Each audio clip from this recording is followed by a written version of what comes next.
കൊടിക്കുന്നിലിന്റെ കരുത്തിനെ നേരിടാൻ ചിറ്റയം ഗോപകുമാറിന്റെയും ചെങ്ങറ സുരേന്ദ്രന്റെയും ഒക്കെ പേരുകളാണ് പരിഗണിച്ചിരുന്നതെങ്കിലും ഇക്കുറി ഒരു യുവ നേതാവിനെ പരീക്ഷിക്കാമെന്ന നേതൃത്വത്തിന്റെ ചർച്ചകളാണ് സ്ഥാനാർത്ഥിത്വം CA അരുൺകുമാറിലേക്ക് എത്തിച്ചത്. മന്ത്രി P. പ്രസാദിന്റെ അഡീഷണൽ പ്രൈവറ്റ് സെക്രട്ടറിയായ അരുൺ നിലവിൽ AIYF ജില്ലാ പ്രസിഡന്റ്, സംസ്ഥാന കമ്മിറ്റി അംഗം എന്നീ നിലകളിലും പ്രവർത്തിച്ചു വരികയായിരുന്നു.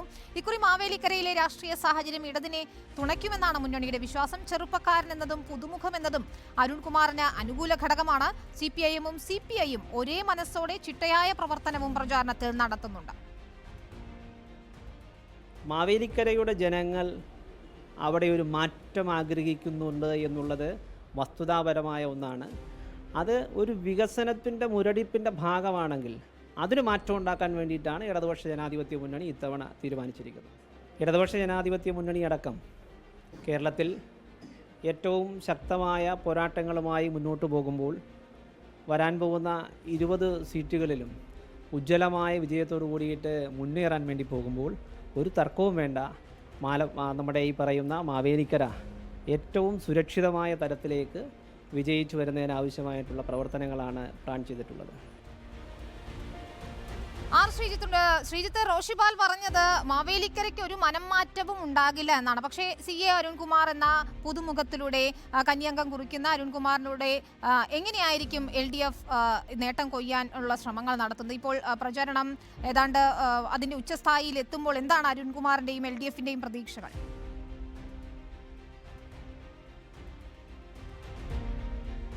വിനിത, മാവേലിക്കര മണ്ഡലത്തിൽ രാഷ്ട്രീയ സാഹചര്യം പൊതുവിൽ LDF-ന് അനുകൂലമാണ് എന്നാണ് CPM-ന്റെയും CPI-യുടെയും ഒക്കെ വിലയിരുത്തൽ.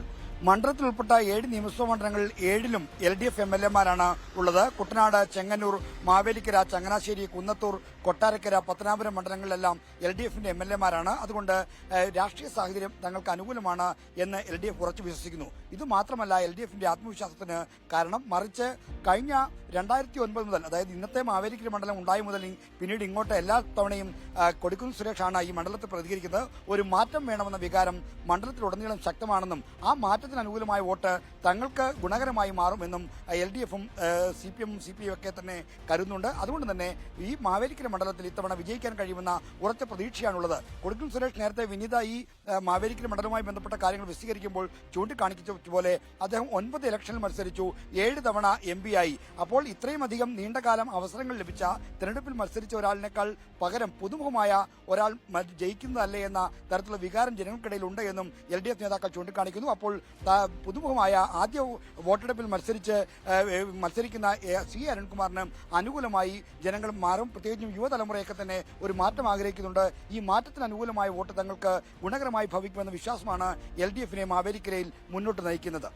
ഏതായാലും മാവേലിക്കരയുടെ മനം മാറുമോ എന്ന് തന്നെയാണ് അറിയാനുള്ളത്. കൊടിക്കുന്നിൽ സുരേഷും UDF ക്യാമ്പും തികഞ്ഞ ആത്മവിശ്വാസത്തിലാണ്. CA അരുൺകുമാറിലൂടെ ഒരു അട്ടിമറി ജയത്തിന് തന്നെയാണ് LDF ലക്ഷ്യമിടുന്നത്.